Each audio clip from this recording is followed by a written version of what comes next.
안녕하세요. 사연 읽어주는 남녀입니다. 오늘도 와주셔서 감사드리며, 그럼 오늘의 사연 바로 소개해드리겠습니다. 안녕하세요. 남동생 부부의 끔찍한 행동 때문에 엄마를 잃을 뻔한 40대 여성입니다. 저에게는 쌍둥이 남동생이 있어요. 부모님께서 저희를 늦은 나이에 어렵게 낳아서 부모님과 나이 차이가 좀 있습니다. 아버지께서는 10여 년 전 돌아가셨고, 엄마는 지금 70대 후반으로 또래 부모님들보다도 연세가 많으신 편이죠. 안 그런 사람들이 어디 있겠습니까마는 엄마가 연로하시다 보니 다른 친구들보다는 제가 엄마한테 좀 각별했습니다. 엄마와 좀 더 오래 함께 살고 싶어서 결혼도 좀 늦게 했고요. 저와 남동생은 둘 다 불만 없이 골고루 지원받아 자랐습니다. 저는 어릴 때부터 꿈을 이루고자 유럽으로 유학을 다녀왔어요. 그 덕분에 기반이 잘 잡혔고 벌이가 좋습니다. 저는 책임감이 강하고 할 말은 바로 하는 직설적인 성격이에요. 그런데 남동생은 저와 정반대죠. 할머니가 살아계실 때는 쌍둥이인데 제가 먼저 나와서 아들기를 다 죽였다고 말씀하셨습니다. 제가 자라면서 3분 차이로 남동생에게 이래라 저래라 했으니 남동생이 불만이 많았죠. 그러다 보니 마음에 들지 않는 게 많았지만 저도 제 인생이 있고 남동생도 그의 인생이 있으니 어쩌겠어요. 그래서 저는 제 의견이 맞다고 생각돼도 남동생이 스스로 결정한 부분에 대해서는 참견하지 않았습니다. 하지만 남동생이 처음 올케를 데려왔을 때는 가만히 있을 수가 없었어요. 올케는 저와 동갑이고 남동생과는 사내 커플로 만났습니다. 겉으로 봤을 때는 잘 자란 사람처럼 보였어요. 그런데 남동생보다 사회 경험이 많으면서도 모아둔 돈이 없더라고요. 알고 보니 결혼 전 매달 친정에 들어간 돈이 많았어요. 그 와중에 올케는 씀씀이가 커서 사치품도 많았고 할부로 산 외제차까지 있었습니다. 경제관념이 엉망이었죠. 차라리 경제적인 문제만 있었다면 그렇게 반대할 마음까지는 없었을 거예요. 경제권은 남동생이 관리하면 될 일이니까요.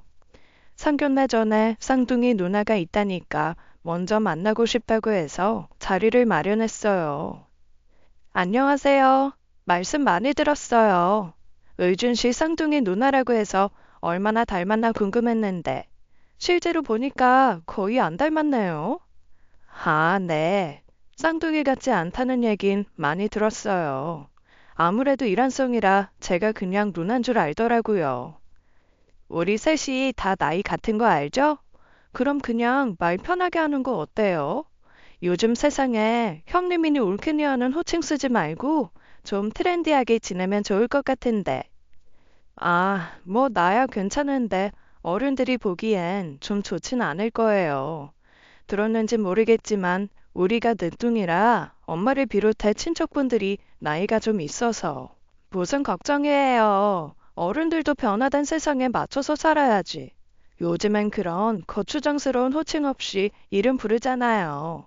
저도 그냥 의연이라고 이름 부르면 안 돼요? 아무리 그래도 우리가 친구는 아닌데 존대는 하되 이름 부르는 건 상관없어요. 저도 유나 씨라고 할게요. 근데 어른들 앞에선 제대로 된 호칭 썼으면 해요. 아, 의연 씨, 우준 씨랑 되게 다르다. 좀 꼰대 같은 기질이 있네. 네? 농담, 친해지자고 하는 소리예요. 그렇게 친하지도 않은데 선을 아슬아슬하게 넘는 농담을 해서 첫 만남부터 인상이 좋지 않았어요. 가족이 되고 싶은 사람은 절대 아니었죠. 하지만 제가 누나랍시고 동생의 결혼할 상배를 된다 안 된다고 할 수는 없었습니다. 제가 남동생 인생을 대신 살아줄 것도 아니니까요. 그런데 둘이 인사를 하겠다고 집에 찾아왔을 때는 정말로 별로라는 확신이 들었어요. 보통 예비시댁에 오면 예의상 도우려는 행동이라도 하잖아요. 제가 꼰대 성향이 있어서 그런지 몰라도 귀한 손님처럼 대접만 받으려고 앉아있는 게 못마땅했습니다. 게다가 어려운 줄도 모르고 자기 생각을 가리지 않고 말하는 것도 별로라고 생각했어요. 어머니, 이거 다 누가 먹는다고 고생스럽게 다 차리셨어요. 남기면 완전 아까운데. 식당은 먹기 싫음 남기기라도 하지. 이렇게 차려주시면 먹기 싫어도 다 먹어야 되잖아요. 아니다. 먹기 싫으면 안 먹어도 된다. 어차피 애들이랑 두고두고 반찬으로 먹는 거니까. 아니, 양이 너무 많아서 그렇죠. 근데 나물들은 좀 짜다. 어머니 짜게 먹는 거 안 좋아요. 짜? 이상하다. 간이 괜찮았는데. 의준아, 짜니? 아유, 그런가? 나는 맨날 먹어서 그런지 잘 모르겠는데. 짜요. 평소에 짜게 먹으니까 잘 모르지. 그래서 의준 씨가 맨날 밖에서 먹으면 짠 것도 싱겁다고 하고 그랬구나? 제 상식에서는 빗나간 말과 행동들이라서 식사 내내 기분이 언짢았어요. 밥을 다 먹고 나서 잘 먹었다고 인사한 뒤 과일 뭐 주실 거냐며 거실에 앉아 기다리는 것도 그랬습니다. 손님이니 뭘 시킬 생각은 없었지만 대놓고 뭘 해달라고 요구하는 것도 좀 아니지 않나요? 엄마 입장에서는 아들이 좋다고 데려온 여자고 남동생도 결혼이 늦었던 터라 초조해했던 것 같아요. 엄마도 나이가 있다 보니 손주 얼굴 못 보고 돌아가실까봐 결혼을 서두르신 것 같았고요. 결국 결혼은 진행되었고 경제권은 남동생이 싫어할 걸 알지만 불러서 한 소리해서 가져오게 했습니다. 남동생도 씀씀이가 마음에 걸렸겠지만 다행히 올케는 순순히 경제권을 넘겼어요. 친정 지원 문제도 가끔 용돈 드리는 걸로 마무리했습니다. 아빠가 남기신 유산이 좀 있었는데 남동생은 결혼하면서 집 지원금으로 5억을 받아갔어요. 그보다 더 주셨어도 저는 불만이 없었을 겁니다. 유학 갈 때 쓴 돈이 많았고 그 덕에 벌이가 탄탄해졌으니까요. 남동생이 엄마를 모신다면 제 몫을 모두 포기하고 주는 것에 상관없다고 생각해왔어요. 제 몫을 모두 포기하고 주는 것에 상관없다고 생각해왔어요. 그런데 결혼 후 남동생의 집 입주 시기가 어긋나서 6개월 정도 함께 살게 됐습니다. 신혼여행을 마치고 돌아온 날 인사하면서 하는 말이 영 아니더라고요. 그래서 제가 나서지 않을 수가 없었어요.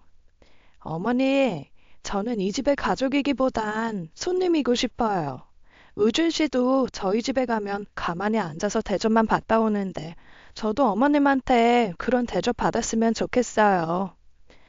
근데 그거야 어쩌다 손님으로 갔을 때 이야기죠. 앞으로 6개월을 같이 살아야 하는데 아무것도 하지 않겠다는 얘기예요? 식사 준비를 거들 수도 있고 집안일 같은 건 같이 해야죠. 그거야 어머님이나 형님이 하면 되죠. 저 하나 들어온다고 뭐 일이 늘어나는 것도 아니고요. 의준 씨도 저희 집 가면 아무것도 안 해요. 수저도 하나 안 넣고 밥 먹고 TV만 보는데요. 거기다 대고 그럼 친정에 가서 살다가 가끔 손님 대접이나 받으러 오라고 하려고 했는데 엄마가 제 손을 잡았죠. 그만하라는 의미였어요. 아무래도 엄마는 아들 며느리를 끼고 살고 싶은 생각이 있는 사람이라 그런지 어지간하면 다 받아주려고 했고요. 엄마가 그렇게 나오는데 제가 더 나서서 뭐라고 하는 것도 좀 아닌 것 같아 넘어갔죠. 근데요, 미리 예고를 받았는데도 그 꼴을 보니 기가 막혀서 말도 안 나오더라고요. 정말 수저 하나도 안 놓고 차려준 밥만 먹고 쏙 들어가요. 먹던 밥그릇 싱크대에 넣어 물 부어 두는 것은 초등학생도 하지 않나요? 원래 살던 사람에서 한 명만 늘었는데 수건 빨래부터 엄청나게 늘었어요. 그러면서 자기 속옷 한 번을 안 빨고 기껏해야 부부가 사는 방 정리 정도 하는 게 일의 전부였어요. 엄마는 집에 있는 사람이 자기뿐이니 자기가 하는 게 맞고 남동생 생활비를 주니 그거면 됐다고 했지만요. 보자 보자 하니까 안 되겠다 싶었어요. 저도 엄마랑 같이 살면서 밥하는 거 돕고 피곤해서 일 갔다 와서 빨래하고 걷는 걸 다 해요. 남동생한테도 그렇게 시켰고요.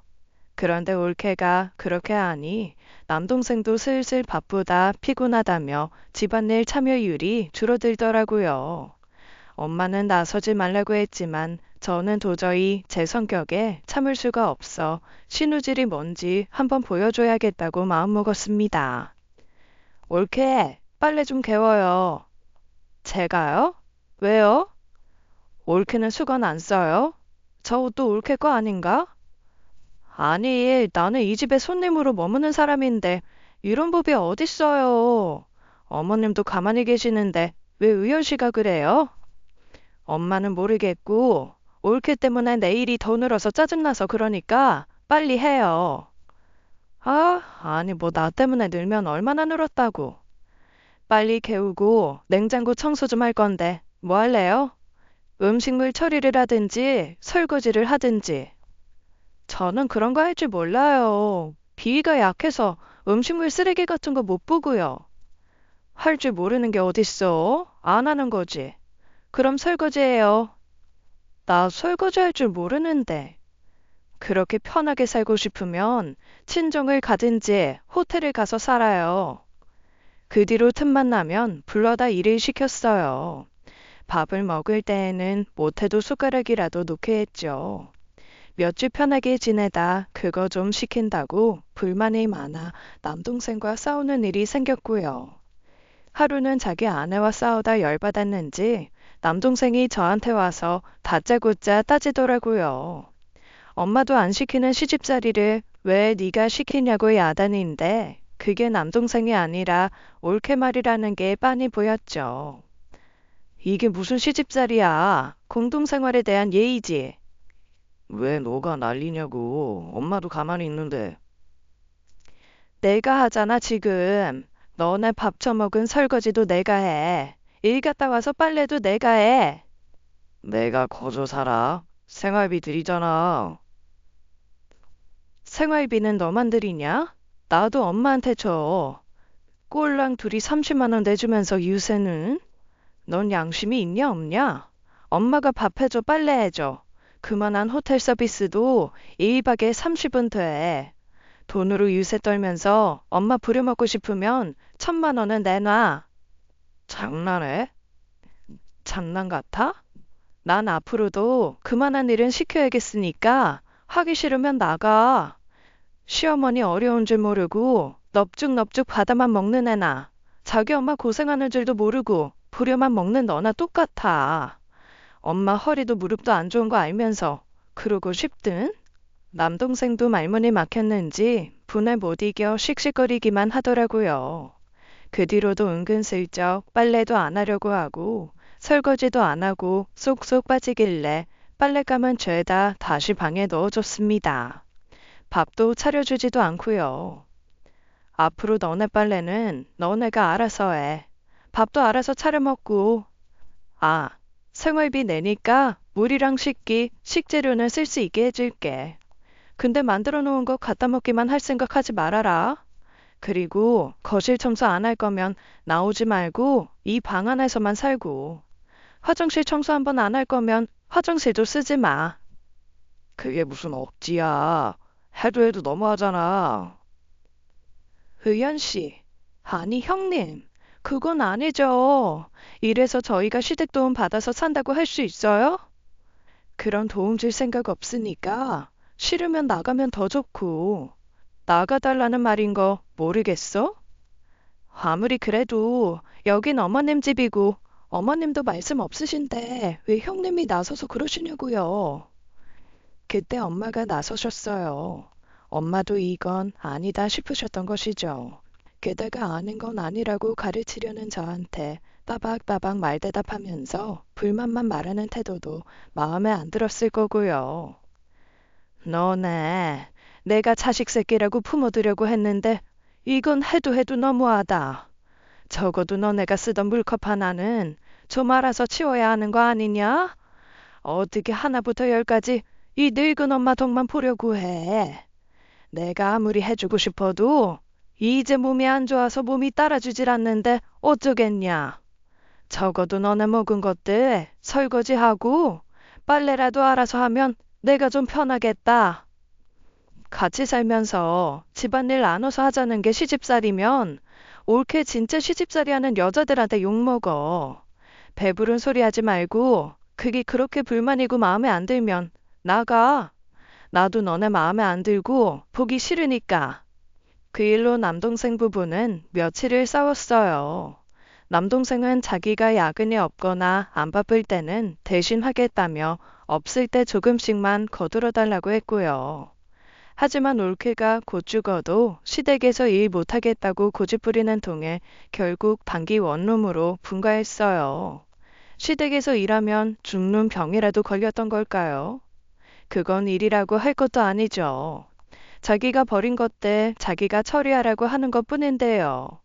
그렇게 분가를 시키고는 대면대면 살았어요. 남동생 부부는 집에는 명절이나 어버이날 같은 날에나 한 번씩 오고 가끔 남동생이 반찬 가지러나 한두 번 왔죠. 그러다 저도 결혼을 하게 되면서 다른 지역으로 이사를 하게 되었습니다. 친정은 나고 자란 동네였고 유학 이후로는 처음으로 타지에서 살게 되었어요. 남편 직장 문제도 있었고 제가 이직하기 쉬운 곳이기도 했으니 장점이었습니다. 단점은 나이 든 엄마와 좀 떨어져 살게 됐다는 것 뿐이었어요. 처음엔 결혼하지 않고 쭉 엄마를 모시고 살까도 싶었어요. 하지만 무엇보다 엄마가 그것을 바라지 않았죠. 나이 든 늙은 부모가 짐이 돼선 안 된다고 저도 꼭 결혼해야 한다고 성화였고요. 그렇다고 억지로 누굴 만나볼 생각은 아니었는데 남편을 우연히 만나게 된 거예요. 제가 사는 지역으로 출장 온 남편이 지인이었던 제 친구를 만나러 오면서 자연스럽게 알게 됐거든요. 남편은 저보다 3살이 어렸지만 생활력과 책임감이 강한 사람이었어요. 자기 일에 대한 자부심도 크고 무엇보다도 예의가 바르고 다정한 모습에 결혼을 안 할 이유가 없었죠. 엄마에 대한 제 고민을 깊이 알아주고 내가 사는 지역으로 이직도 고려했지만 현실적으로 그게 쉽지 않았어요. 여건상 제가 남편이 살던 지역으로 가는 게 맞았고요. 그렇게 타지에서 결혼 생활하면서도 2주에 한 번은 꼭 친정에 내려와 지내곤 했습니다. 그러던 어느 날이었어요. 엄마가 파킨슨병 진단을 받은 거예요. 청천벽력 같은 소식이었어요. 다행히 아직 정도가 심한 것은 아니었으나 아무래도 걱정이 될 수밖에 없었죠. 병의 진행 상황에 따라 앞으로 모셔야 하는 상황이었고요. 아무래도 제 마음이 편한 선택은 제가 모시는 것이었어요. 그래서 남편과 상의 끝에 우리 집에 모시는 것으로 해서 마음이 놓였는데 뜻하지 않게 엄마 반대에 부딪힌 거예요. 아무리 그래도 사위 집에서 어떻게 사냐. 그게 무슨 말이야. 그 집 윤서방이 마련한 것도 아니고 같이 마련한 건데. 사위 집 딸 집이 어딨고 사위 집이면 어때? 그래도 그게 아니다. 장모 모시고 산다고 남들이 흉본다. 엄마, 지금 그런 소리 할 때야? 그렇게 생각하는 사람 없고 있어도 상관없어. 엄마, 지금 혼자 계시면 안 된다고. 지금도 한 번씩 몸 잘 안 움직인다고 불안해하면서 어떻게 혼자 살려고 해. 하여튼 난 싫어. 살던 데서 살다 가고 싶지. 아는 사람이라곤 너나 윤서방밖에 없는 거길 가서 뭐하냐. 답답한 마음을 화돈해보고 울어도 보면서 설득했지만 쉽지 않았어요. 그곳엔 의지할 수 있는 친구도 있고 이모들도 살다 보니 더 멀어지기 싫기도 했겠죠. 게다가 옛날 분이라 그런지 결혼한 딸을 가까이 하고 사위 부려먹는다는 생각에 더 싫어하기도 했고요. 자식 입장에서는 답답한 노릇이었죠. 결국 어쩔 수 없이 남동생과 상의해야 했어요. 남동생한테 엄마 좀 모셔라 그렇게 이야기하고 싶은 생각은 없었지만 방법이 없었어요. 그렇다고 우리 집에 모시는 것도 좀 어려워. 일단은 너가 좀 모셔가. 너네 매형이 방법은 좀 찾아보고 있는데 정 안 되면 내가 억지로라도 우리 집으로 모셔갈게. 근데 지금은 당신 몸이 그렇게 문제가 없으니까 심각성도 모르시고 저렇게 고집 부리시는데 별 수 없잖아.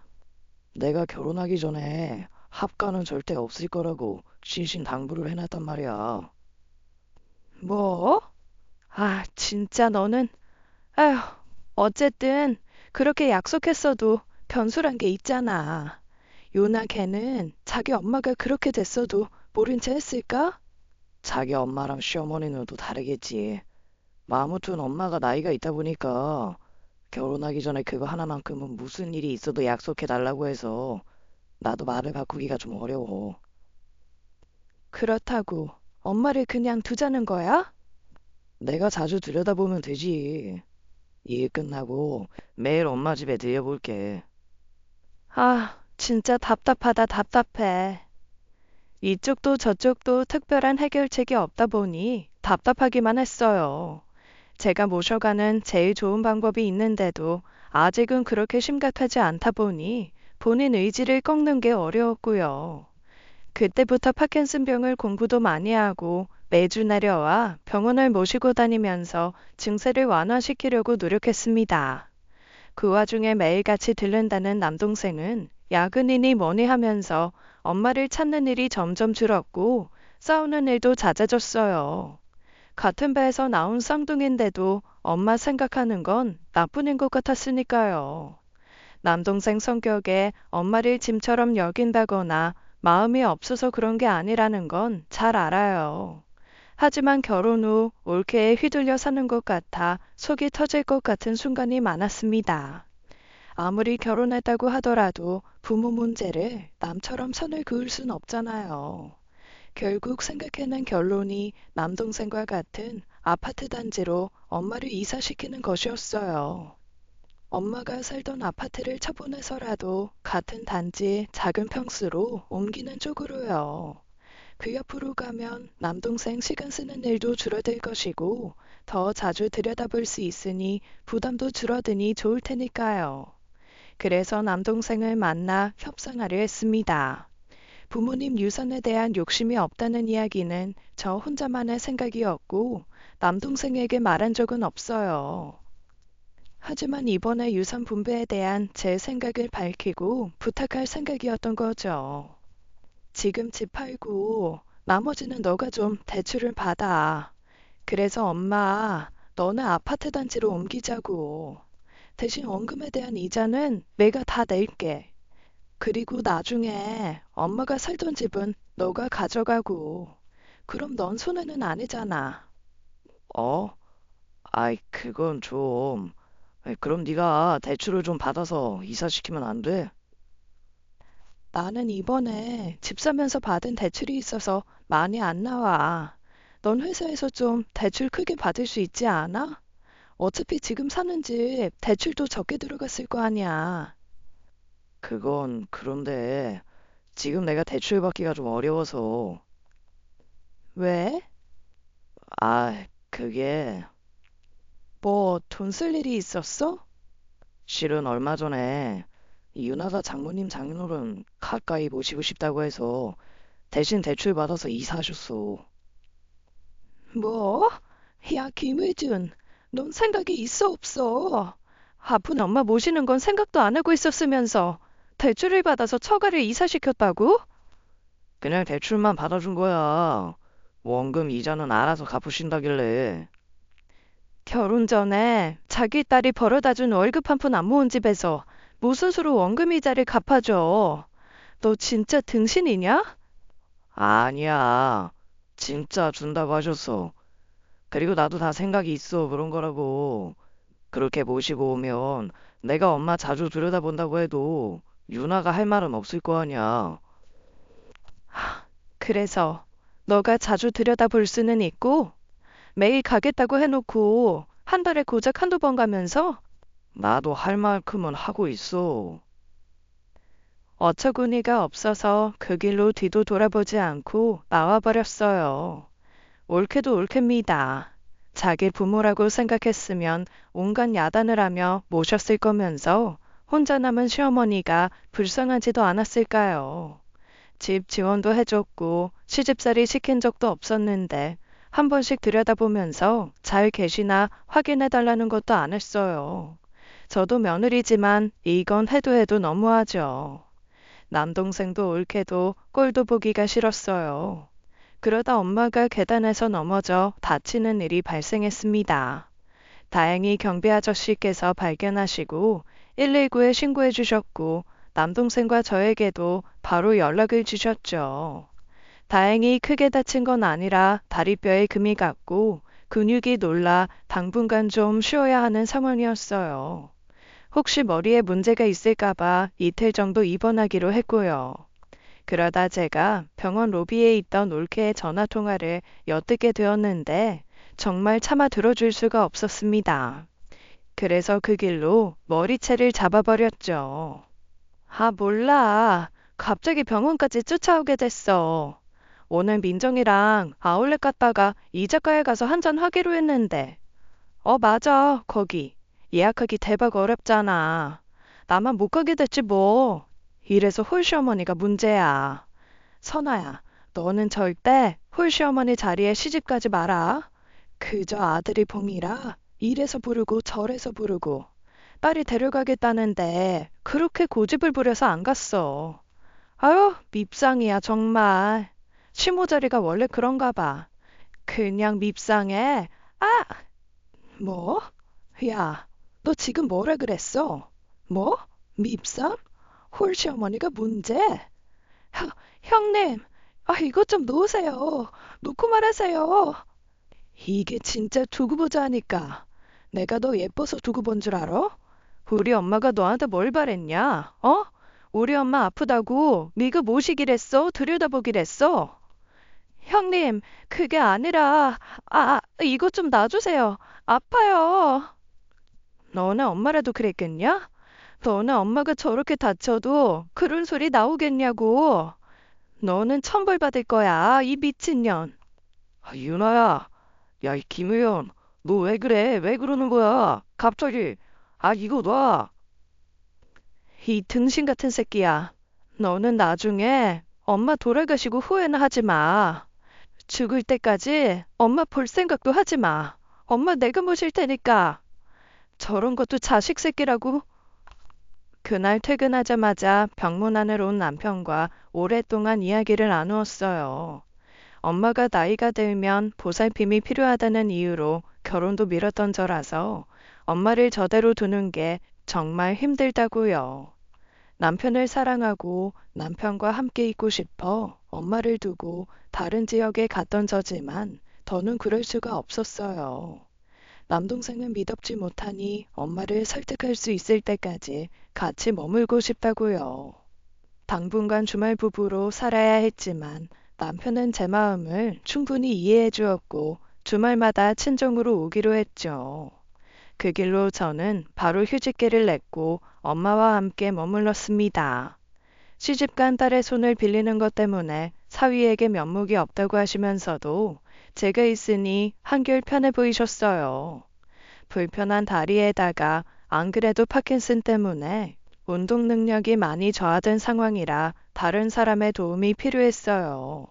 그러면서 엄마도 차차 자신의 병에 대해 인지하기 시작했고요. 남의 도움 없이는 살아가기 힘들다는 것을 받아들이면서 이제 좀 모셔가려나 했는데 뜻밖의 이야기를 꺼내는 겁니다. 의연아, 유산 상속 미리 할까 싶은데. 뭐? 상속은 무슨 상속이야. 진짜 그런 생각하지 말라니까. 그래도 그게 아니다. 내 병이 그런 병이지 않니? 너네가 알아서 챙기겠지만 나는 너한테 좀 더 남기고 싶어서 그래. 그건 나중에 우리가 알아서 할 테니까 신경 쓰지 마. 너네는 신경 안 쓴다. 유나, 그게 좀 신경 쓰여서 그렇지. 유나? 의준이, 그건 내가 준 만큼만 가져가도 아무 말 안 할 녀석이지만, 유나 그게 고집 부리면 네 것도 욕심을 부릴 거야. 며느리도 자식이라지만 잘하는 자식한테 마음이 터가기 마련이다. 아까워, 그거한테 가는 게. 그런 생각 가지고 있을 줄은 몰랐네.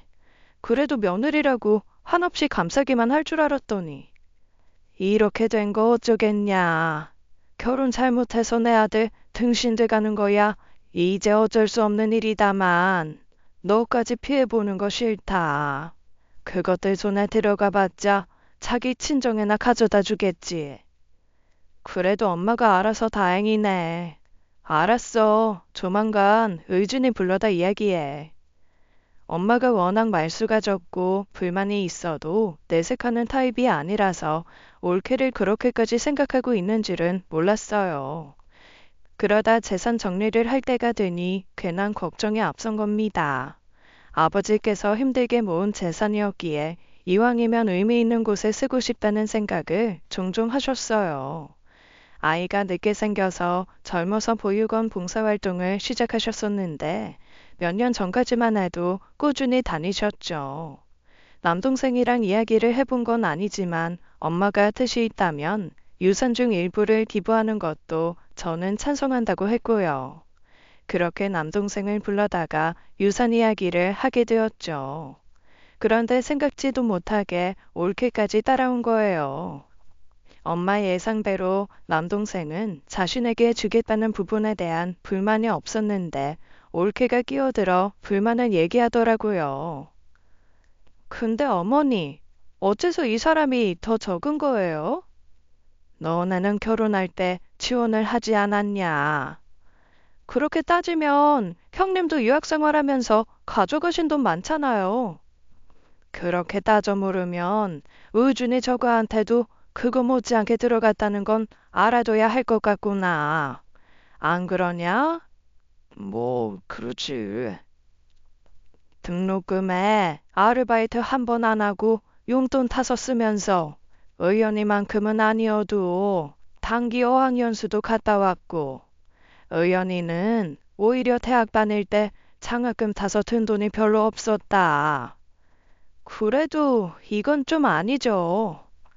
아니긴 뭐가 아니야? 그리고 어차피 내가 엄마 모실 건데 사실 의준이 너한텐 이것도 많은 거 아니야? 뭐, 누나가 엄마 모신다고 하면 그렇긴 하지. 무엇보다도 옳게. 옳게가 뭔데 지금 우리 남매가 부모님 유산 이야기하는데 끼어들어? 왜냐뇨. 저도 자식이나 다름없는데 당연히 할 수 있는 거 아니에요? 어이가 없네. 자식은 무슨 자식? 손님 대접해달라면서 손님이 남의 집 재산을 왈가왈부할 수 있나? 아니, 어쨌든 저는 의준이랑 부부로 사는데. 아무튼 그렇게 알아. 우리가 나중에 알아서 할 일이지만 엄마가 미리 그렇게 하고 싶으시다니까. 올케는 끝까지 납득하지 못했지만 이야기가 그렇게 마무리되었다고 생각했습니다. 느닷없이 남동생 부부가 엄마를 모시고 가겠다고 하기 전까지 말이에요. 갑자기? 집 근처에도 모시기 힘들다고 했으면서 엄마를 집으로 모신다고?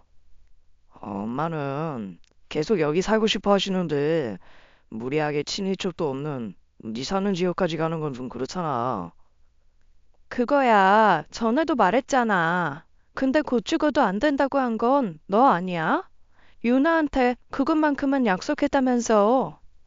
아이, 뭐, 유나도 엄마가 그렇게 안 좋아지신 거 보고 마음이 안 좋았겠지. 뭐? 걔가? 하하, 퍽이나. 야, 너는 같이 살면서 네 아내를 그렇게 몰라? 아니면 모른 척하는 거야? 뻔하지. 너 지금 내 상속분 탐내냐? 말을 왜 그렇게 해? 유산 그거 얼마나 된다고? 됐어. 괜히 분란 만들지 말고 유나한테도 끼어들지 말라고 해. 내가 다른 사람은 몰라도 유나 그거한테는 엄마 못 맡겨. 왜 못 맡겨? 그리고 내가 있는데 뭐가 걱정이야? 내가 설마 엄마 방치라도 할까 봐 그래? 너만 엄마 자식이야? 나도 엄마 자식이야.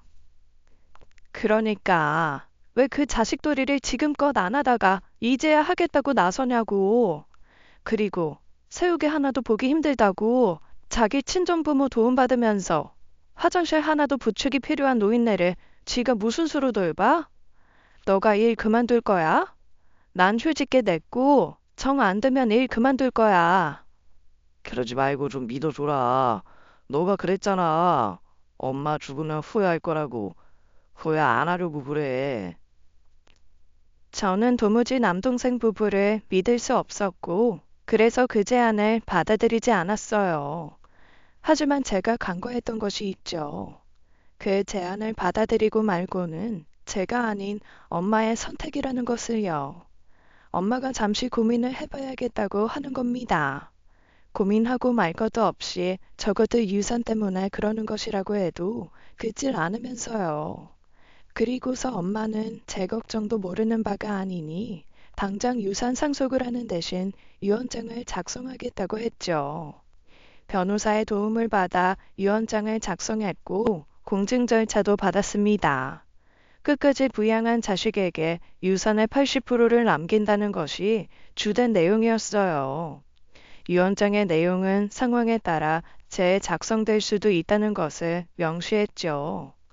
당장 상속받을 수 없다는 사실 때문인지 올케의 표정은 썩 좋지 않았지만 그만하면 됐다 싶었습니다. 아무튼 엄마는 그렇게 동생네에서 살기 시작했는데 저는 아무래도 걱정이 되었어요. 엄마가 일단 걱정하지 말라고 했지만 올케를 아는데 걱정이 안 될 수가 있나요? 그래서 엄마한테 특별한 목걸이 하나를 제작해 걸어주었어요.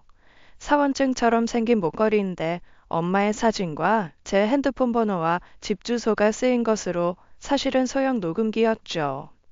혹시 모르니 늘 목에 지니고 다녀야 한다고 신신당부하면서요.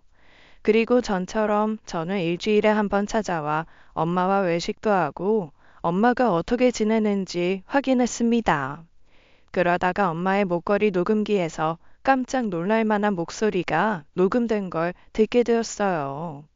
엄마가 자다가 침대에 실수하고 만 거예요. 본인도 얼마나 놀랐겠습니까? 생전 그런 실수 한 번을 해본 적이 없던 사람인데요. 어머니, 이게 뭐예요? 아, 진짜. 아, 이게 뭐야, 진짜.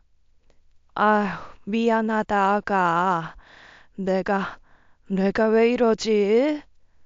이불은 그렇다 치고, 매트, 이건 어떻게 하냐고요? 실수하실 것 같으면 기저귀가 필요하다고 하시지 그러셨어요.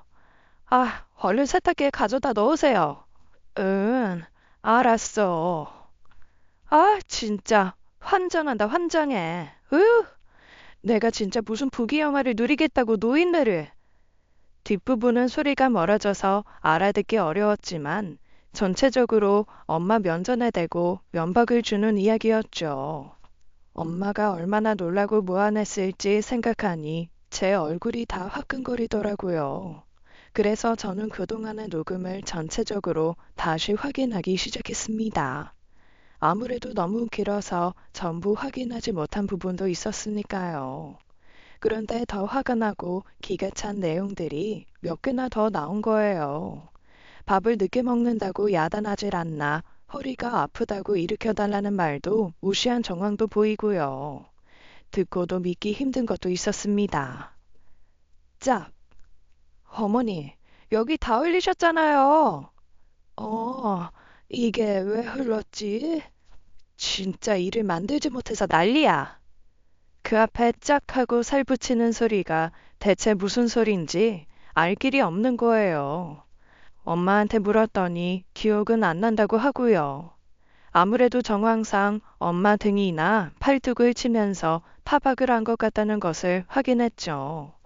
그 길로 더는 못 참겠다 싶어 올케한테 가던 길에 병원에서 연락이 왔습니다. 벌써 진료를 2번이나 빼먹은 거예요. 주기적으로 진료를 보면서 진행 상황을 지켜봐야 하는 병인데 병원 진료를 빼먹다니요. 너 엄마 왜 병원 안 데려갔어? 병원? 아이, 무슨 말이야. 데려갔어. 병원에서 연락 왔어. 지금 진료 2번이나 빠졌다고. 그럴 리가. 이윤아야, 엄마 병원 안 모셨어? 어? 아, 깜빡했네. 세우기 때문에 좀 정신이 없어서. 미안해요, 형님. 내가 더 신경 썼어야 했는... 형님! 저는 올케의 말이 끝나기도 전에 남동생의 뺨을 후려쳤습니다. 엄밀히 말해 제가 엄마를 올케한테 맡겼겠습니까? 너만 자식이냐, 나도 자식이다 했던 남동생한테 맡긴 거예요. 그런데 그걸 올케한테 맡겨두고 제대로 확인도 안 하고 하는 소리가 병원 안 모셨어라니요.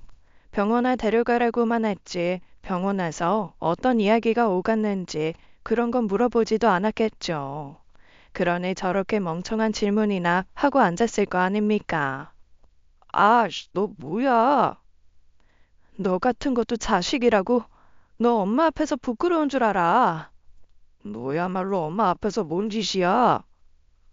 너는 네가 사는 집에서 엄마가 무슨 대접받는지 알기나 해? 너는 뭐 알기나 해? 우리도 애 쓰고 있어. 애 키우면서 엄마 돌보는 게 뭐 쉬운 일인 줄 알아? 그래서 그렇게 힘들어서 엄마 이불에 실수했다고 소리 지르고 면박 주고 밥 먹다 흘렸다고 때려도 되냐? 뭐? 그게 뭘 소리야? 저는 대체 무슨 소리냐는 남동생과 사색이 된 올케 앞에서 핸드폰으로 옮긴 녹음 몇 개를 들려주었습니다. 명백히 때렸다고 볼 수 있는 그 의문에 짝하던 소리도요. 남동생은 놀랐는지 제 손에서 핸드폰을 빼앗아가서 몇 번이나 다시 듣더라고요. 그리고 올케를 보는데 몸이 미세하게 떨리는 게 보였어요. 몰랐던 거죠. 하지만 자식이 엄마를 모셔놓고 그걸 몰랐던 것도 잽니다. 저도 마찬가지고요. 형, 형님, 지금 어머님한테 녹음시키신 거예요? 하, 이런 법이 어딨어요? 이거 명백히 불법이에요. 불법? 법조하는 것 같은데 진짜 법대로 해줘? 이건 명백한 학대야. 노인학대. 너 수준 이하인 줄은 알았지만 진짜 무서운 애다. 엄마 성격 빤히 보이니 그렇게 해도 말 안 하겠다 싶었지? 우리 엄마는 너보다 내가 더 잘 알아. 내가 뭐 하나 믿는 구석도 없이 이 집에 엄마를 보냈겠어? 그리고 의진이 너가 제일 나쁜 놈이야. 알지? 몰랐어. 모르는 것도 죄야. 너나 나나 엄마 그런 수모 당하게 한 거 반성해도 모자라. 알아? 엄마, 엄마는 그 사단이 일어나는 것을 그저 거실에 앉아 가만히 듣고만 있었어요. 보고 싶지는 않은지 그저 베란다 창밖으로 무심히 시선을 던져놓고서요. 들키고 싶지 않았을 수도 있고 알아주길 바랐을지도 모릅니다. 자식된 욕심으로는 알아서 다행이다 싶었죠. 저는 그 길로 엄마를 엄마가 살던 집으로 모셔왔어요. 그 집은 혹시 몰라 그대로 둔 것도 있지만 일단 처분까지 시간이 걸려 손을 못 댔거든요. 안에는 우리 가족의 손때가 묻은 물건이 가득한데 그걸 일일이 선별하는 것도 일이었으니까요. 일이 그렇게 되었으니 그 집을 그대로 둔 것이 얼마나 다행이었는지요. 왜 말하지 않았느냐며 울며 묻는 내게 엄마가 그랬어요. 말하지 않는다고 해서 모를 리가 아니니 일단은 참아봤다고요. 그 말이 왜 그렇게 가슴이 아프던지요. 참을 게 따로 있지 며느리한테 구박받고 사는 것을 참느냐고 자식 가슴에도 대못이 박힌다고 엉엉 울었어요. 놀란 건 남동생의 결단이었습니다. 평생 우유부단하고 자기 주장을 내세울 줄 몰랐던 녀석이 올케에게 이혼이라는 카드를 던지고 나온 거예요. 그 길로 올케는 매일같이 집에 찾아와 울며 무릎을 꿇었습니다. 죄송합니다, 어머니. 형님, 잘못했어요. 일부러 그런 거 아니에요. 저도 모르게 스트레스가 쌓여서 말이 그렇게 세게 나간 것뿐이고요. 그리고 그때 어머님 때린 거 아니에요. 솔직히 말하면 기억이 잘 안 나긴 한데 제가 어떻게 어머님을 때리겠어요. 그럼 그 소리는 뭔데? 뜻대로 안 된다고 등짝이나 팔뚝을 쳤겠지. 아니에요. 정말로. 어머니, 한 번만 봐주세요. 저 이혼 못해요. 저 혼자 어떻게 세우개 키워요. 세우기가 자기 아빠 얼마나 좋아하는데. 세우기한테 아빠 없는 가족 만들어주고 싶지도 않고요. 어머니, 제발 우리 세우기 봐서라도 한 번만 용서해주세요. 어머님한테 용서받지 않으면 저 꼼짝없이 이혼이에요. 그렇게 매일같이 와서 눈물바람을 하니 엄마 마음도 많이 불편했겠죠. 저도 딱 하나 조카가 걸렸습니다. 당장에 찢어놓고 싶은 저도 조카가 자꾸 눈에 밟히는데 엄마는 오죽했겠나요. 결국 엄마가 남동생을 불러다 그만하면 됐다고 사람이 살다 보면 힘들어 그런 마음이 들 수 있다고 다독였죠. 남동생도 올케에게 크게 실망했지만 자식이 있다 보니 섣불리 이혼할 수도 없어 속이 상했어요. 위기 없는 부부가 어디 있겠냐. 이 일로 유나도 많은 생각을 했을 거다. 실수도 품어줄 줄 알아야 가장이야. 그 일이 있고 저희 집에 엄마를 모시기로 했어요. 그런데 모시러 가겠다고 할 때마다 동생이 자꾸 날짜를 차일피일 미루는 겁니다. 그러면서 은근슬쩍 그냥 자기들이 모시겠다고 하는 거예요. 무슨 말이야? 이미 이야기 다 끝냈잖아. 엄마도 그냥 여기 있으시겠다잖아. 걱정하지 마. 앞으로 그런 일 없을 거야. 세욱이 재롱도 보고 병원도 다니던 곳으로 다닐 수 있는데 굳이 무리하게 거기까지 갈 필요가 있어? 마음이 안 놓여서 그래, 마음이. 너 같으면 이런 상황에 올케랑 엄마를 단둘이 둘 수 있겠어? 나도 알아. 그 일로 우리 이야기도 많이 했고 다신 그런 일 없을 거라고 단단히 약속도 받아뒀어. 어지간하면 저한테 보낼 것 같은데 남동생이 다시 고집 부리는 게 이상하긴 했어요. 그래서 조만간 남편 쉬는 날 같이 내려가 무슨 수를 써서라도 데려와야겠다고 마음먹은 차였습니다. 그런데 갑자기 엄마가 사라졌다고 하니 제가 기가 막히고 황당하지 않을 수 있을까요? 그게 무슨 소리야? 엄마가 사라지다니? 요즘 좀 오락가락하신 것 같더니 이 근처에 바람 쐬러 나갔다가 축제장에서 새우기 챙기는 사이에 사라졌어. 아픈 사람 끌고 무슨 축제장이야. 너는 둘씩이나 돼서 엄마 하나 제대로 못 봐? 나도 한다고 했어. 일단 실종 신고해놨으니까 기다려보자. 아, 진짜. 내가 널 믿은 게 잘못이지, 내가. 그때 저는 정말 두려웠습니다. 엄마를 영영 찾지 못할지도 모른다는 생각에 너무 무서웠어요. 오느라 정신을 못 차리는 저를 남편이 데리고 엄마가 사는 곳으로 갔죠. 그리고 엄마를 잃어버렸다는 동네 근방을 미친 듯이 찾아다녔습니다. 경찰에도 알렸고요. 곧 여든이 되는 노인이 무슨 힘이 남아돌아 멀리 갔겠습니까? 핸드폰으로 엄마 사진을 보여주면서 가는 사람마다 붙잡고 다녔어요. 밤이 깊어질수록 불안은 더 커졌고 남동생을 보자마자 저는 무지막지하게 달려들어 주먹질을 했습니다. 남동생은 순순히 제 주먹을 받아만 내고 있고요. 그 와중에 저를 더 열받게 하는 건 올케의 태도였어요. 저는 먹을 생각도 씻을 생각도 들지 않은 상황에서 올케는 혼자 밥도 먹고 애도 씻기고 화장품까지 다 챙겨 바르더라고요. 상황이 상황인지라 그게 정말 기이하고 이상하게 느껴졌습니다. 올케는 지금 편한가 봐? 뭐가요?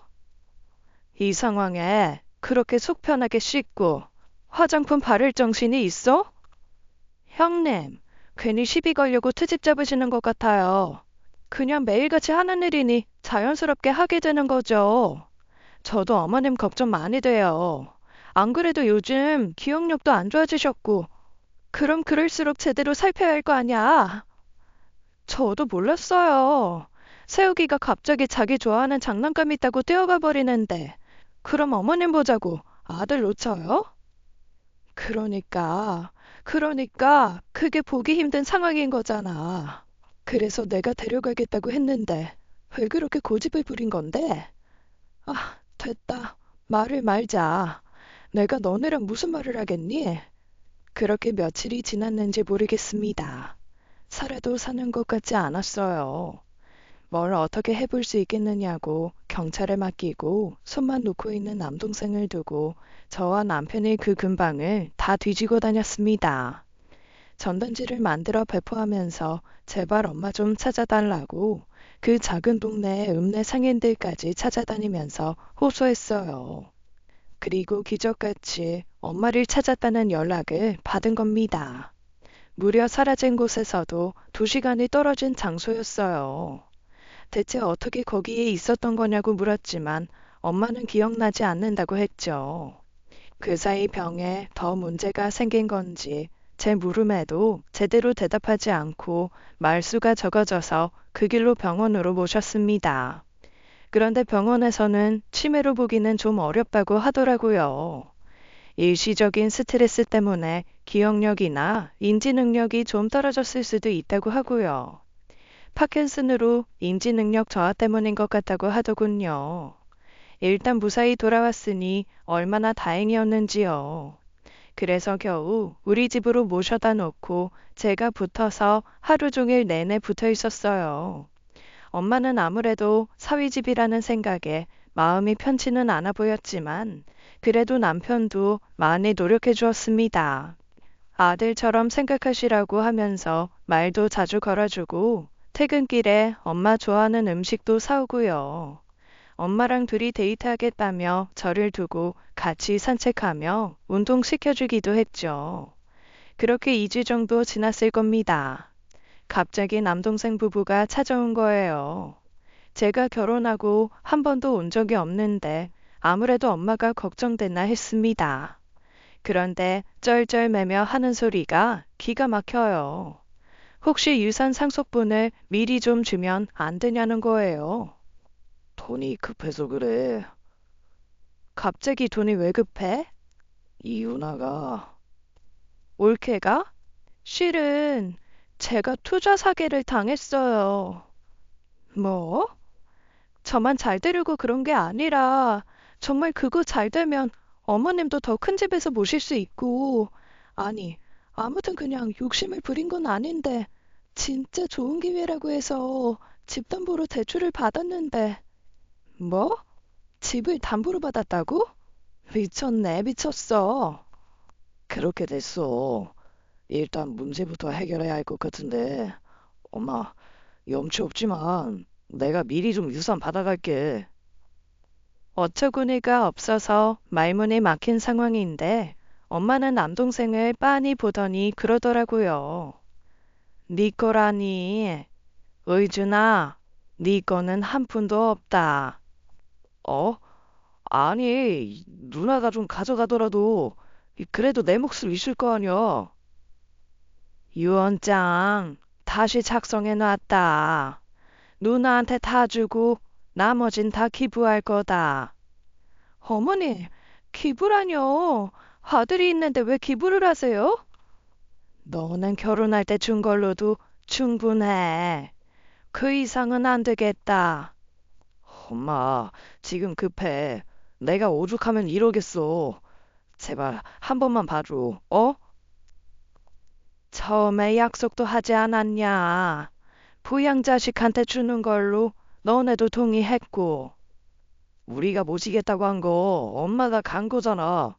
물론 우리가 실수는 좀 했지만 최선을 다한 거 엄마도 알잖아. 어머니, 너무 서운해요. 지금 저희 상황이 많이 힘든데요.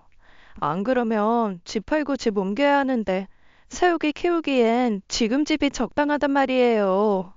전 그러시면 소송을 해서라도 이 사람 목 찾을 수밖에 없어요. 뭐, 소송? 그래, 마음대로 해라. 엄마, 변호사한테 다 알아봤다. 너는 내가 보태준 집값이면 네 목 충분히 챙긴 거야. 너한테 준 만큼 의원이한테 주고 나머진 보육원에 기부할 거다. 어머니, 정말 해도 해도 너무하는구나. 사람이 정도가 있어야지. 대체 네가 날 위해서 뭘 최선을 다했냐? 네 가족을 위해, 네 자신을 위해 최선을 다해서 날 버리려고 한 건 아니고? 네? 이것도 내 죄다 싶어. 끝까지 묻어가려 했는데 말이다. 여기까지 찾아와 돈만 밝히는 게 나는 도저히 괘씸해서 안 되겠다. 의준이, 윤하, 너는 나를 일부러 버린 거 아니냐? 어머니, 그게 무슨 말씀이세요?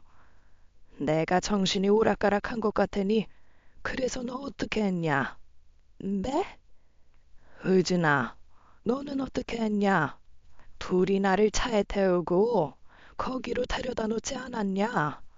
그리고 찾으러 올 때까지 잠시만 좀 있으라면서 내 핸드폰도 의연이가 준 목걸이도 그때 네가 빼갔지? 엄마, 그게 무슨 말이야? 그게 진짜야? 너 말해봐. 진짜야? 형님, 지금 어머님 말 믿는 거예요?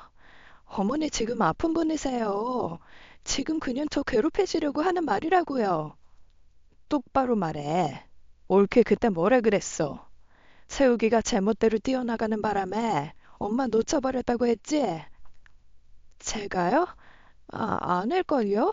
어머님이랑 대화하고 있었는데 잠깐 그 자리에 계셔라 하고 물건 가지러 갔다가 엄마, 엄마가 지금 기억을 잘못하는 거야. 지금 혼란이 생긴 거라고.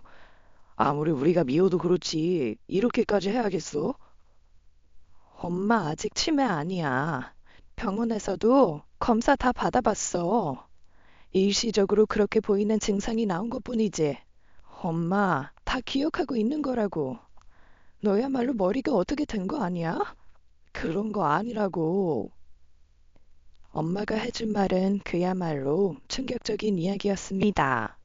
축제장에서 엄마를 잃어버렸다는 말은 다 거짓이었던 거예요. 알고 보니 요 며칠 오락가락 하는 것을 보고 저들끼리 계획을 한 거였어요. 아주 무시무시한 계획을 세운 것이죠. 엄마를 멀리 떨어진 지역에 아는 사람에게 맡겨두고는 실종 신고를 한 거였어요. 그리고 유산 상속을 받을 수 있는 기간까지 그대로 두기로 하려던 심산이었던 거겠죠. 엄마는 치매가 아니라 일시적 인지 능력이 떨어졌던 상황이었을 뿐이라 다 기억하고 있었습니다.